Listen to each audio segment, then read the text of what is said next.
Boy, that eye is a beaut. You know, I'd kind of like a shirt that color. Yeah, well, it's going to get a lot more colorful tomorrow morning. I can't believe you. One day in this town, one day, and you end up a brawl. Oh, take it easy. Try to black the other eye just to make it symmetrical. Now, how many times do we have to tell you, kid? Don't let it hit you in your face. It's all you got, Johnny. Yeah, just another pretty face. Yeah, well, it wasn't my fault. It was yours. How do you figure? You took all my money, that's how come. All you gave me was a lousy 20. So? Well, I met this girl. Oh, here we go. Real nice stuff, too. And I bought her a couple of drinks. So far, it's boring. Well, the check came back and it was more than 20 bucks, so naturally I asked her for some money. And? She walked out on me. Well, now that wasn't very nice. I tried to explain to the manager, and he got real rough with me, and one thing led to another, and, you know. Yeah, we know.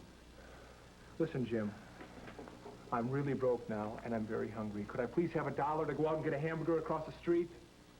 Are you hungry? I'm starving.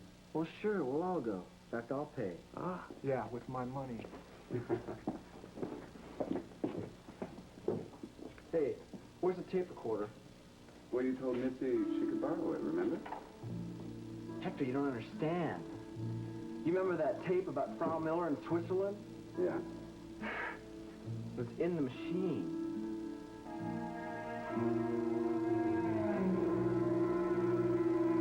Great, Valerie. Okay, I'll see you here soon then.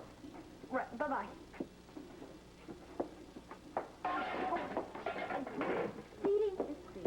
Didi, is it all right if Val and Kelly come over for dinner before we go to class? They'll bring pizza.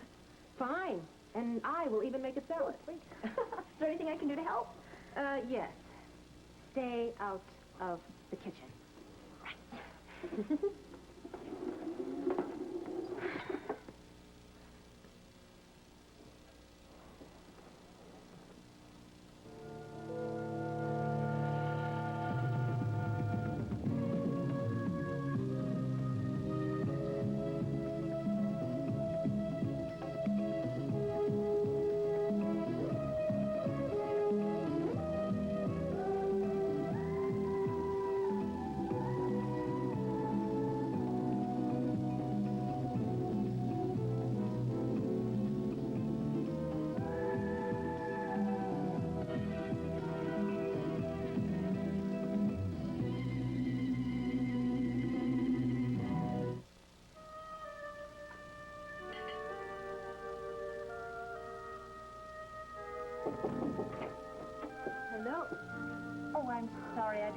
No, don't apologize.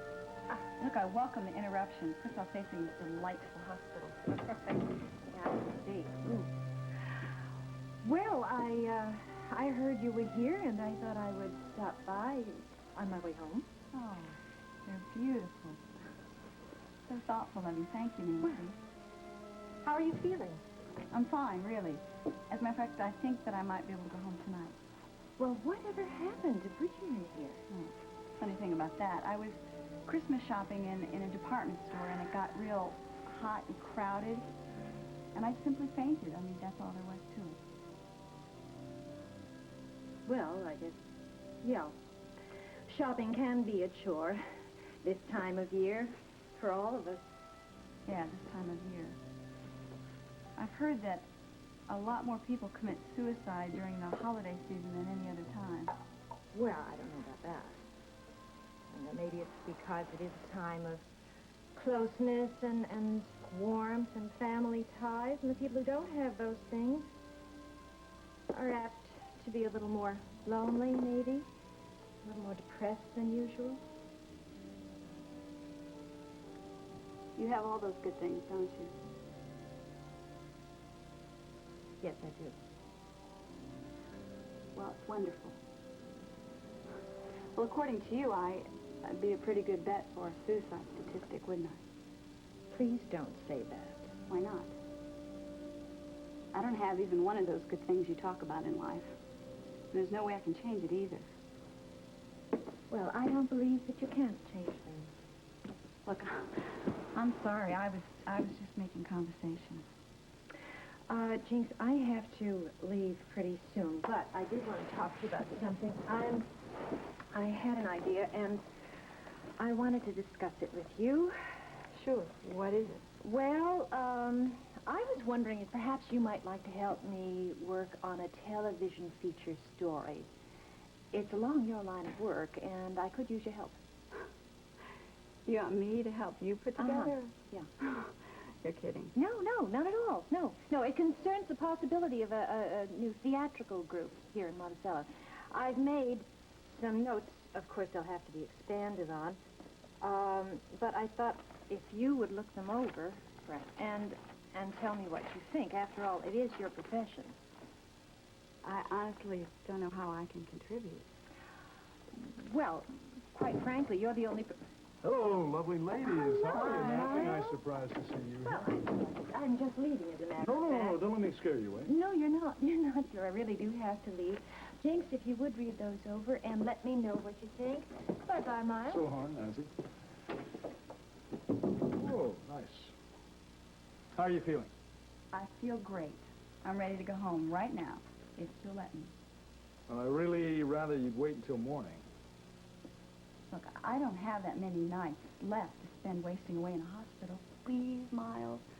I'm sure you can figure out a way to get me out of this place. All right, I'll see what I can do. By the way, I had another visitor besides Miss Carr. Oh, really? Who? Your wife's secretary, Nora Fulton.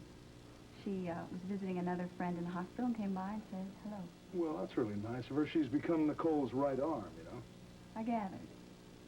Well, anyway, I'm looking forward to the Christmas party to get to know her better. Is there going to be anybody there that I know? Among others, Derek Mallory. Ooh. You wouldn't by any chance be doing a little matchmaking, Doctor? I'll see what I can do to arrange her departure.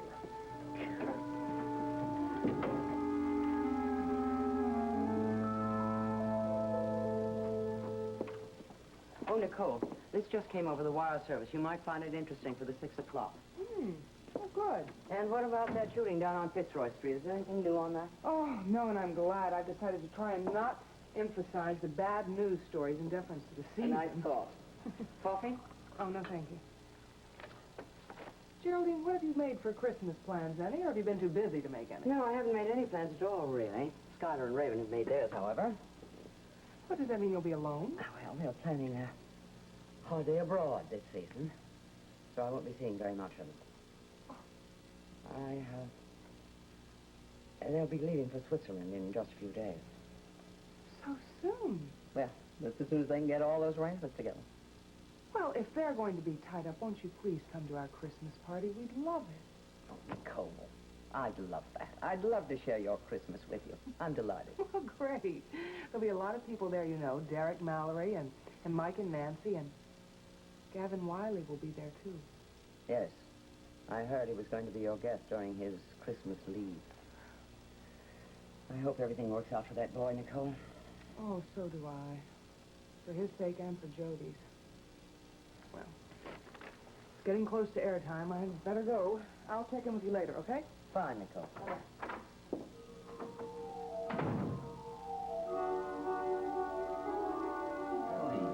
Judy told us that she had seen Schuyler's watch before, but not on him. On the person of Gunther Wagner, on the day of that assault. She claims that he showed her the watch and actually played its melody for her. Couldn't he have stolen the watch from Schuyler? Whether he did or not, no such watch was found on the body when the police arrived. After that Schuyler had it again. But I don't see the significance. We had to find out how Schuyler got the watch back. Now, the logical conclusion would be that he had to be in that studio before the police arrived, and that he took the watch from Gunther's dead or dying body. Good Lord, Mike.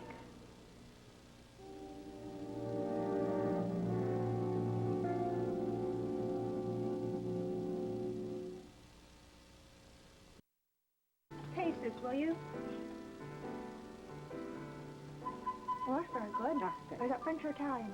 Indianapolis. Well, it's really good. Yeah, you're a good cook.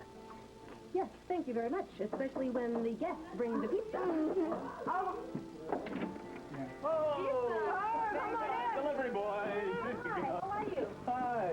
We brought 2 pizzas because we picked up a hungry friend along the way. Yeah, I hope you don't mind. No, we're delighted, aren't we, Didi? Oh, yes, indeed. Oh, he was sitting there in the pizza parlor looking like a little lost puppy. Yes, our hearts went out to him and we insisted that he come with us. Oh, they twisted my arm. Let me take your coat. Honest. Oh, thank you, thank you. Oh, this place looks great. Didi Well, that- is preparing one of her super salads. Oh, that's okay. Since you have done so much work, I will warm up the pizzas and we will have a Merry Christmas. I gotta see this. The paper plates are up there in the shelf. Okay. How gosh. Oh, please.